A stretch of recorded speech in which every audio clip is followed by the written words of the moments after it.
Welcome you. Today we're going to see about cardiac imaging test. I'm Mohammed Suhail. Cardiac imaging tests can delineate cardiac structures and functions. Standard imaging tests include echocardiography, chest X-ray, CT, MRI, and various radionuclide techniques. Standard CT and MRI have limited application because the heart constantly beats, but faster CT and magnetic resonance technique can provide useful cardiac images if the rhythm is regular and the heart rate is controlled. Sometimes the patients are given a drug to slow the heart rate before during the imaging. In ECG gating, the image recording is synchronized with electrocardiogram, providing information from several cardiac cycles that can be used to create single image of selected points in cardiac cycle. CT gated uses the ECG to trigger the X-ray beam at the desired portion of cardiac cycle, exposing the patient to less radiation than gating that simply reconstructs information from only the desired portion of the cardiac cycle and does not interrupt the X-ray beam. Chest X-rays. Chest X-rays are often useful as a starting point in a cardiac diagnosis. Posterior, anterior, and lateral view provide a gross view of atrial and ventricular size and shape and pulmonary vasculature, but additional tests are almost always required for precise characterization of cardiac structure and function. CT spiral CT may be used to evaluate pericarditis and congenital cardiac disorder, especially disorders of great vessels, cardiac tumors, acute pulmonary embolism, chronic pulmonary thromboembolic disease, and arrhythmogenic right ventricular dysplasia. However, CT requires a radio opaque contrast agent, which may limit its use in patients with renal impairment. Electron beam CT, formerly called ultrafast CT or Sine CT, unlike conventional CT, does not use a moving X-ray source and target. Instead, the direction of an X-ray beam is guided by a magnetic field and detected by an array of stationary detectors. Because mechanical motion is not required, images can be acquired in a fraction of a second. Electron beam CT is used primarily to detect and quantify coronary artery calcification, an early sign of atherosclerosis.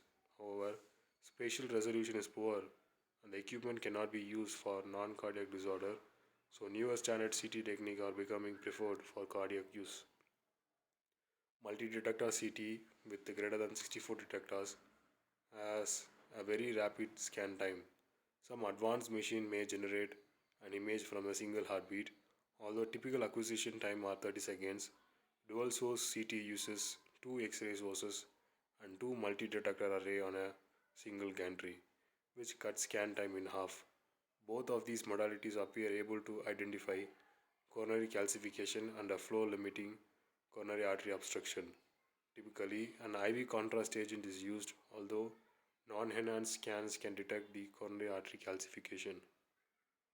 MDCT is currently used mainly for patients with indeterminate stress imaging test, results as a non-invasive alternative to coronary angiography. The primary benefit of MDCT appears to be to rule out clinically significant coronary artery disease in patients who are at low or intermediate risk of CAD.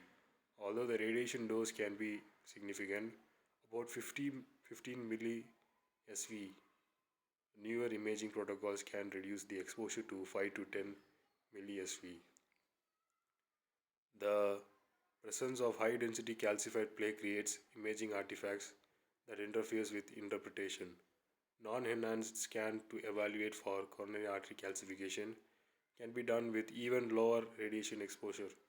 The amount of coronary artery calcification present can be used to determine 10-year risk of CAD.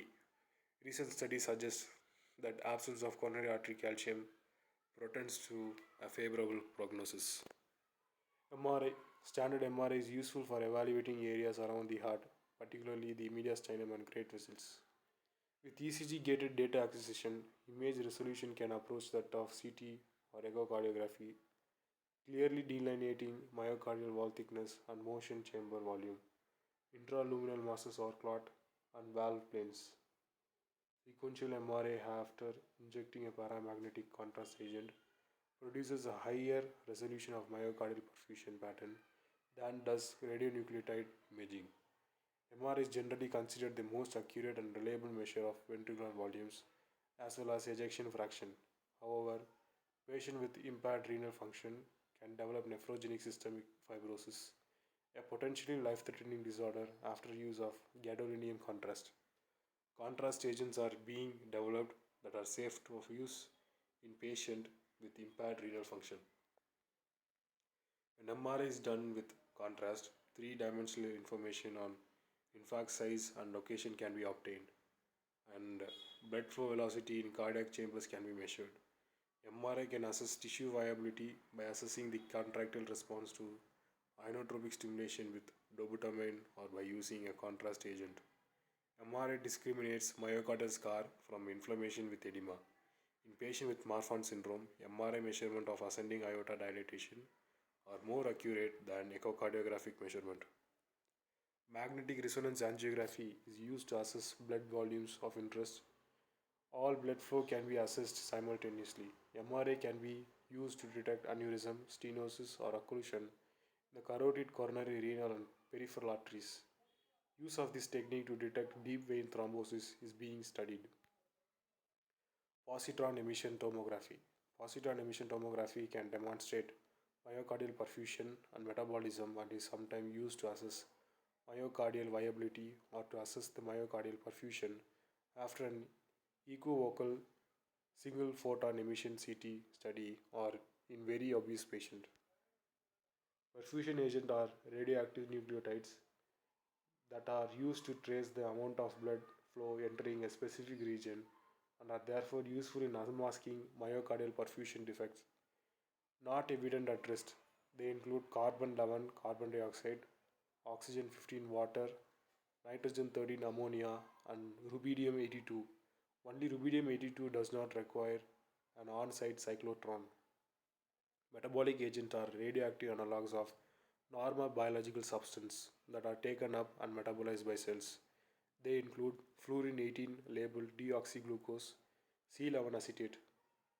FDG detects the enhancement of glucose metabolism under ischemic condition and can thus distinguish ischemic but still viable myocardium from scar tissue.